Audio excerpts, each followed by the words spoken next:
Jeste li znali da na Novom Zelandu živi toliko Hrvata da su postavljene trojezične ploče s imenima naselja? Na engleskom, maorskom i naravno hrvatskom jeziku.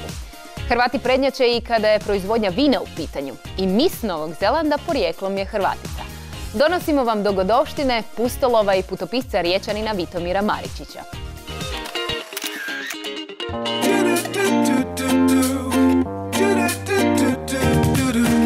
Vitomir i Kristina nisu dugo razmišljali. Odluku da se privremeno presele na Novi Zeland lako su donijeli. To su prije njih učinili brojni drugi Hrvati, te ostali. Statistike govore da je Hrvatima Novi Zeland jedna od omiljenijih destinacija za novi početak. Danas imamo i mjesta gdje imamo trojezične natpise na maorskom, hrvatskom i engleskom, a i većina njihovih kvalitetnih vina su hrvatskih imena. Hrvati tamo, tako reći, posjeduju industriju vina. Ipak, prije Hrvata, Novi su Zeland nastanili Maori, narod koji je još u 10. stoljeću onamo kanuima došao iz istočnog dijela Polinezije. Maori hranu pripremaju pod zemljom u košarama na užarenom kamenju. Iako se ovakvi prizori najčešće izvode za turiste, još uvijek postoji oni koji ovako zaista žive.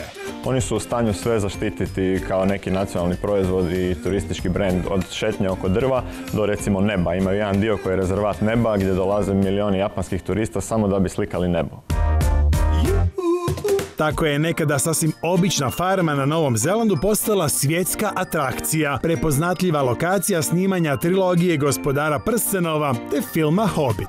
Hobbiton je jedna od glavnih turističkih atrakcija i to je originalni filmski set u sva 3 nastavka Gospodara prstenova. To je jedna od najskupljih atrakcija i jedna od najbukiranijih. To ima doslovno po 50 tura dnevno i zaboravio sam koliko sam izračunao, ali to je mjesečno nekih $30 milijuna inkoma samo od turizma na toj jednoj lokaciji. Ako poput Vitomira volite sportska uzbuđenja, mogla bi vam se, kao njemu puknuće tetive bicepsa, dogoditi kakva nezgoda.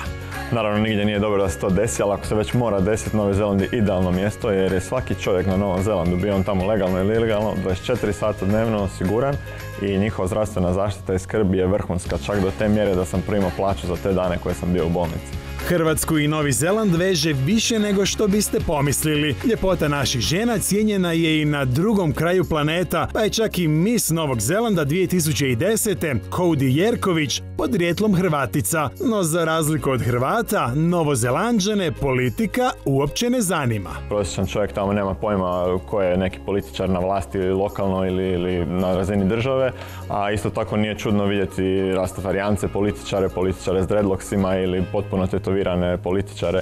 Novi Zeland ima stroge imigracijske zakone, no niska nezaposlenost i manjak kvalitetne radne snage omogućuje ljudima iz cijelog svijeta da se okušaju u dobivanju radne dozvole te preseljenju. Ako nemate previše novca, a želite okusiti tamošnji način života, dobra je ideja rad na farmi. U Novom Zelandu je popularna i razmjena rada za smještaj i hranu i to rade mnogi turisti, pogotovo studenti. Odu tamo, rade na farmi, imaju recimo 3 dana tjedno kada rade, a cijeli tjedan imaju besplatan obrok i besplatan smještaj, tako da ostatak tjedna provedu da upoznaju zemlju, surfaju ili što već žele raditi. I ne zaboravite, nerijetko sve što je nestvarno lijepo, poput tamošnjeg mora, krije neku opasnost. Jedna od najvećih privlačnosti, ali i najvećih opasnosti u Novom Zelandu je more.